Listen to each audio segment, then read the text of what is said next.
გორში სტალინის სახლ-მუზეუმის ეზოში სტალინელები ძეგლის დადგმას ითხოვენ. წინააღმდეგ შემთხვევაში საპროტესტო აქციების გამართვით იმუქრებიან. მათი თქმით, საერთაშორისო სკანდალში ქალაქის საკრებულო იმ შემთხვევაში შეიძლება აღმოჩნდეს, თუ დეპუტატები მონუმენტის აღმართვაზე უარს იტყვიან. როგორც ცნობილია, გორის საკრებულო ძეგლის სახლ-მუზეუმის ტერიტორიაზე დაბრუნებასთან დაკავშირებით 2 ოქტომბერს ჩანიშნულ სხდომაზე იმსჯელებს.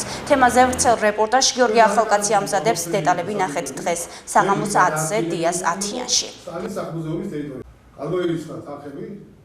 ჩათვალეთ, რომ ოქტომბრის თვეში ქალაქ გორში დაიწყება ფართომასშტაბიანი გამოსვლები. და მაშინ მონაწილეობას მიიღებს არა მარტო გორი და გორის რაიონი, არამედ მთელი საქართველო და ყოფილი საბჭოთა კავშირის რესპუბლიკებიდანაც ჩამოვლენ ხალხი.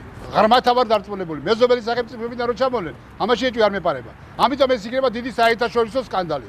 აქამდე ჩვენ თუ ამას არ ვაკეთებდით იმის გამო, რომ პატივს ვცემდით და ვითვალისწინებდით იმ თხოვნებს, რომლებიც ჩვენი მისამართით კეთდებოდა. მაგრამ დღეს უკვე ფაქტიურად აი ამ დათმობებით ამ ყველაფრიდანაც საქართველოსაც ვერაფერი ვერ მიიღო.